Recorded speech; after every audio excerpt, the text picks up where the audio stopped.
Ei, depois é para continuar com...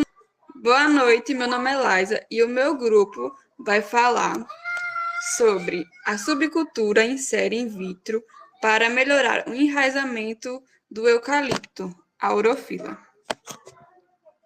Em resumo, o objetivo deste estudo foi melhorar a eficiência de enraizamento dos clones de eucalipto na urofila por rejuvenescimento in vitro em 2 clones 2 e 4, a partir do programa de criação da empresa de florestas VIM.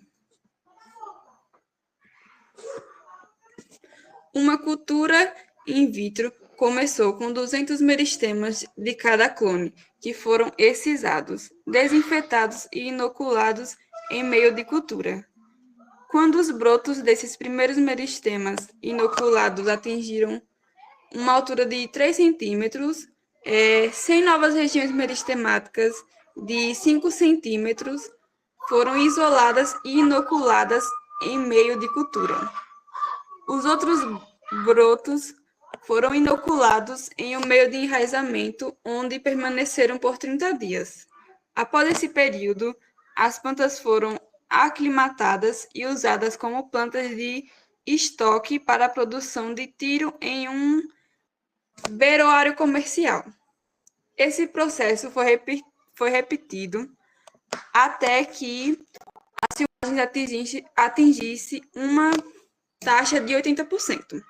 Após o rejuvenescimento dos clones 2 e 4, a relação entre o enraizamento e a presença de compostos de amido e fenólicos na base, eu acho que eu passei da minha parte, mas vou continuar, dos mini-cuttings foi analisada estoquimicamente.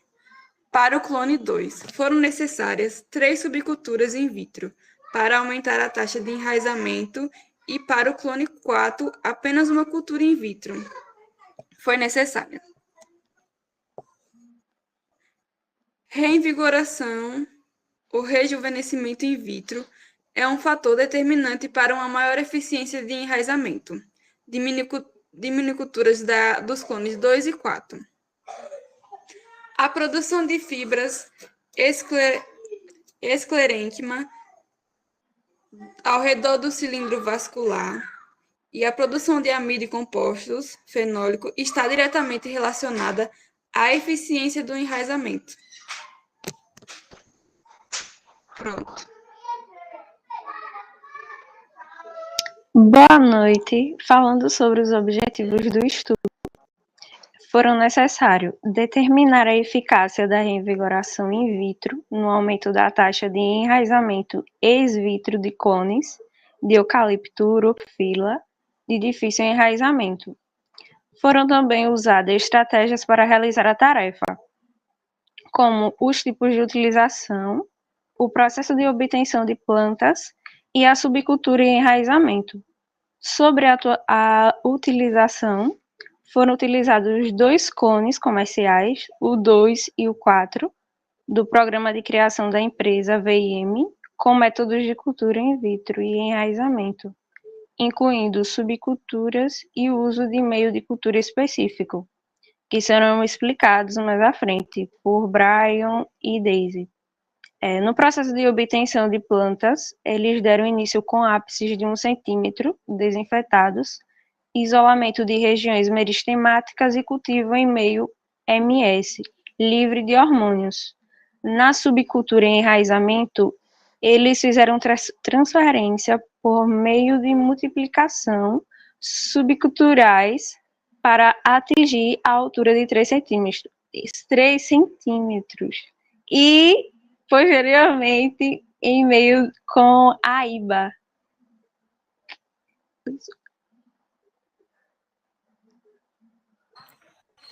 Boa noite, eu sou Brian e vou falar um pouco do resultado de discussão. De acordo com dados da floresta VIM, a porcentagem do clone 02 era de 40% e do clone 04 era 60% antes da propagação in vitro. Durante o experimento de reinicialização, foi obtida uma taxa de 100%. tanto no clone 2 quanto no clone 4. A raiz adventícia, ela pode se formar como resultado de programas regulares e de desenvolvimento ou em resposta a vários estímulos, como aplicações de ferimento, estresse ou hormônio.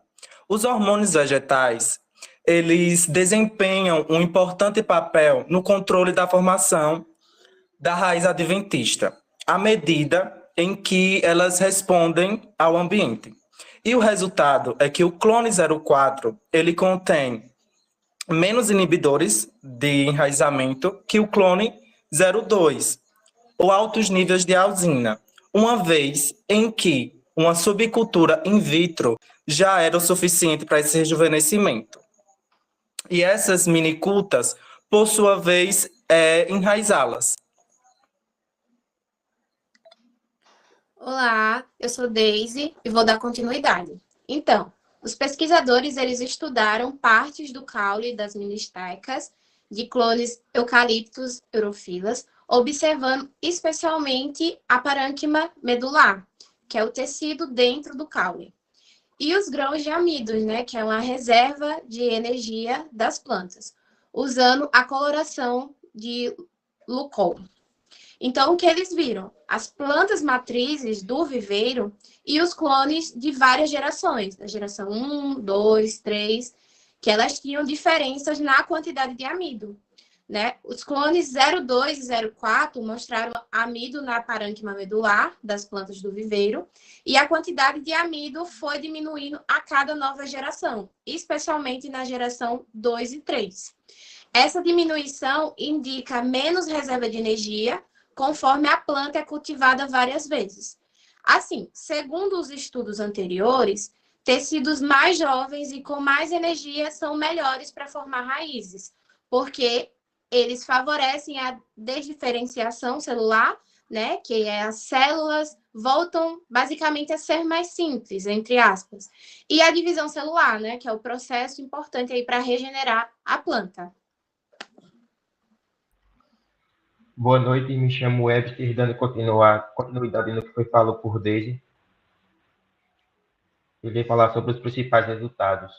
A estrutura geral dos caules, com a presença de epiderme ministeriada com 2 ou 3 camadas de colênquima subepidérmico, parênquima cortical, o cilindro vascular envolto por faixa de esclerênquima, aí apresentado no clone 2, o floema, com a espessura que reduziu já na primeira subcultura.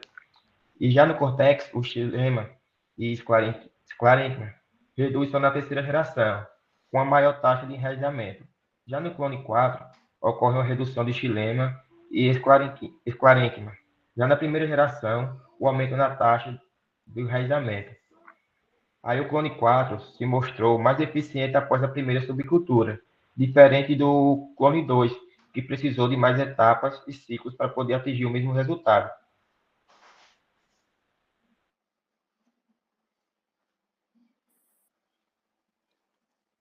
Boa noite, chamo Letícia e vou dar continuidade ao que o Webster estava falando. Então, o estudo analisou a anatomia das mini-estacas caulinares dos clones 2 e 4 de Eucalyptus urophila, focando nas alterações estruturais provocadas pelas gerações sucessivas de subcultura e seu impacto na formação de raízes.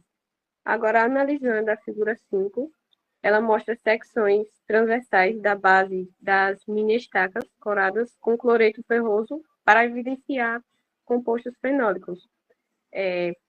A figura A e E são plantas de viveiro.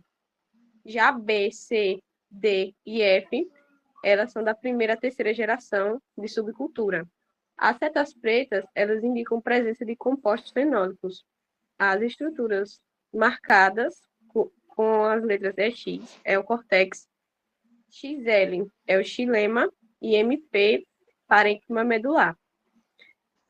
O tecido vascular mostrou variação na forma da medula ao longo das gerações.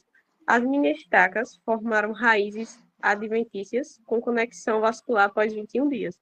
A subcultura promoveu rejuvenescimento com alterações no xilema, floema, córtex e parênquima. As células escleremáticas aparecem em faixas descontínuas, definindo o cilindro vascular. Agora, na figura 6, mostra os gráficos comparativos entre os clones 2 e 4 nas diferentes gerações. Na A, a espessura do floema diminui com subcultura do clone 2. O B, espessura do xilema, variável entre gerações. A letra C, espessura do córtex, tende a diminuir com o rejuvenescimento. A área de esclerênquima, reduzida nas gerações mais avançadas. A subcultura promove rejuvenescimento e aumento da capacidade de enraizamento nas mini-estacas. O efeito foi específico para cada clone. Foram observados diferentes teores de amido e compostos fenólicos que podem influenciar na formação de raízes. Boa noite, gente. Me chamo Anne e eu vou dar um pouco da conclusão do estudo, do artigo. Bom, esse artigo, ele investiga a influência de características anatômicas de caules de eucalipto na formação de raízes adventícias e ele também discute como a estrutura do tecido pode atuar como barreira na capacidade de enraizamento. Quais foram as principais observações no artigo? A diminuição da espessura do xilema e do esclerênquima, que foi notada especialmente na primeira geração do clone número 4. E também, ao mesmo tempo, ele mostrou um aumento da taxa de enraizamento. O estudo também apresenta que o tecido do esclerênquima pode atuar como uma barreira mecânica, mas na sua formação ele pode eliminar células que recebem sinais celulares. Os escritores do artigo, eles relatam a presença de anéis de esclerênquima em diversas espécies que agem como uma barreira que acaba bloqueando a emergência de raízes. Essa estrutura de enraizamento das fibras do clerênquima, elas formam uma estrutura que impede o crescimento radial normal nas raízes.